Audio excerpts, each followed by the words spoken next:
नेता भाजपा नेता का पुत्र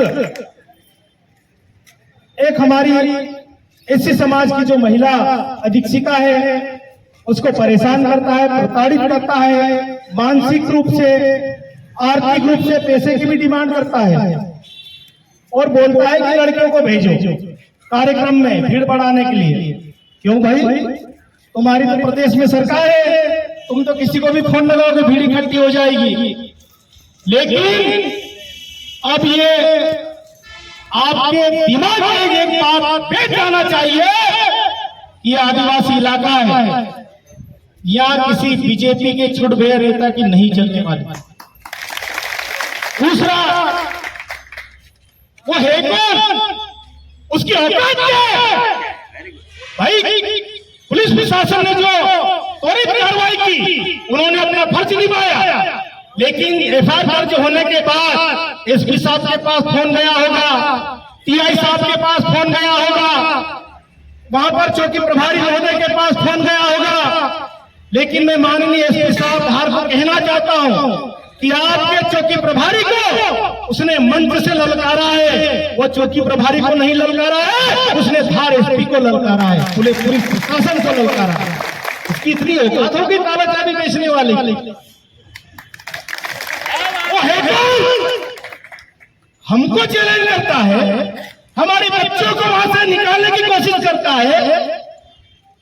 सुनिए, हम लोग शांत बैठे, अच्छी बात है, हमारा रौद्र रूप भी अलग होता है। हम निवेदन करना चाहते हैं, उसका वीडियो मैंने सुना, धमकी देता है मंच से, चौकी प्रभारी को बोलता है अगर हमारी सरकार आ गई क्या उखाड़ लेगा, हम लोग यहाँ बैठे हैं, क्या उखाड़ लेगा? ये देश संविधान से चलता है, तुम्हारी विचारधारा से नहीं चलेगा। संविधान मायने रखता है और इस देश का संविधानिक सर्वोपरि है।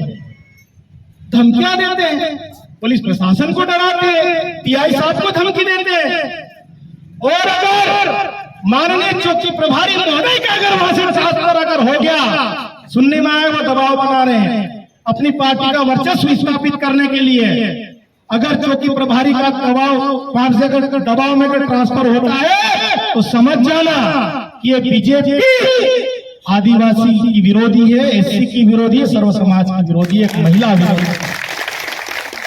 कहने के लिए देश की राष्ट्रपति आप महिला बनाते हो, एक महिला दर ज्ञापन लेकर, आवेदन लेकर अपनी समस्या को लेकर भीख मांग रही है, धार जाती है, मनावर जाती है, सिंगाना जाती है।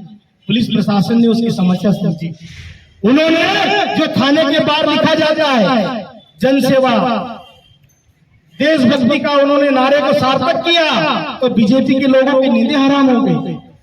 अरे आप 11:30 बजे रात को, आधी रात किसी महिला को फोन लगाना चाहिए, वो जिम्मेदार पद पे है, लेकिन आप इसलिए फोन लगा रहे हो। हम लोग भी हॉस्पिटलों में जाते हैं, हम लोग भी सुविधा देखते हैं। परसों मेरे पास कुछ हॉस्पिटल की एक समस्या आई, मैंने अधिकारियों से बात की, उनको ठंडा पानी मिल रहा था नहाने के लिए, गर्म पानी की व्यवस्था होगी, दूसरे दिन गीजर लगा दिया, व्यवस्था होती है। हम लोग भी बात करते, हम लोग भी आंदोलन करते हैं, करिए। और मेरे भाई जो भी भाजपा का नेता पुत्र है, उससे मेरा एक छोटा सा निवेदन है, हमारे समाज की जो भी समस्या है हम लोग इतने सक्षम होंगे कि हम निपट लेंगे, तेरी जरूरत नहीं है। और हमारे आड़ में फिरौती उगाते हो, महिलाओं को डराते हो, बच्चों को परेशान करते हो। अरे हम लोग, हमारा इतिहास भी बहुत अलग है भाई, चूड़ियां नहीं पहन रहे हम लोग। निवेदन है आप साथियों, आज सिंगाना की जो घटना हुई, एक महिला जो अपनी परेशानी को लेकर सबको बोल रही है कि मेरे साथ गलत हुआ। साथियों, मैं इस मनावर के पावन धरा से मैं माननीय मुख्यमंत्री जी को कहना चाहता हूं, उनको बताना चाहता हूं कि भले आप बहनों के भाई नहीं होंगे, भाई को तो आपने निपटा दिया, हटा दिया उसको, ठीक है, लेकिन आप न्याय करिए, महिलाओं के साथ न्याय करिए, उसको संबल दीजिए, वो परेशान है। सुनने में आया कि वो जो मैडम है वो आत्महत्या करने तक को तैयार हो गई, इतनी प्रताड़ित। साथियों, क्या इस प्रदेश का शासन क्या अगर उस महिला अधीक्षिका का अगर शव लगता हुआ तब जागता? क्या वो पाइजन पी के अस्पताल में पड़ी रहती तब जागता? क्या वो जाने में कुछ घटना कर लेती, उसकी मौत हो जाती, उसका परिवार विलाप करता तब जागता? अरे हे कौन वो? क्यों नहीं गिरफ्तार कर रहे हो? अगर हमारे दबे कुचले समाज का कोई व्यक्ति होता, यहाँ तक कि बीजेपी का कार्यकर्ता अगर नहीं होता, तो अभी तक पुलिस उसको उठा के कूट भी देती, सूद भी देती, धाराएं भी बना देते। मैं अभी गेट के अंदर आ रहा था, माननीय मंडलोई जी वहां पे ड्यूटी में है, उनको मैंने बोला रोड चल रहा है थोड़ा साइड में रोक के उतर जाता है, तो उन्होंने मेरे को बहुत कुछ सुना दिया। मैंने भी बोला भाई बीजेपी के नेता की गाड़ी होती तो आपकी हिम्मत होती इतनी? अरे हिम्मत करिए आप, अगर आपके बीजेपी के नेता भी गलत कर रहे हैं आप हिम्मत करिए। अगर आपके साथ शासन प्रशासन नहीं है, एक बार हमको याद करिए, सीना ठोक के आपके साथ खड़े रहेंगे। क्यों डरते हो आप? क्यों डरते हो आप? हम लोगों से डरने की आवश्यकता नहीं है। हम तो उस कौम से आते हैं जहाँ पे डरना नहीं सिखाया जाता है, लड़ना सिखाया जाता है। और हमारे रगों में जो खून दौड़ता है, किस कौम से हम लोग होते हैं, हमारे रगों में लड़ने वाला खून दौड़ता है, डरने वाला खून नहीं है। इसलिए निवेदन है भैया, आप जब यहाँ पर पोस्टेड होते हो, जो पे आते हो, संविधान की कसम खाते हो, मैं किसी पक्षपात नहीं करूंगा। क्यों करते हो फिर?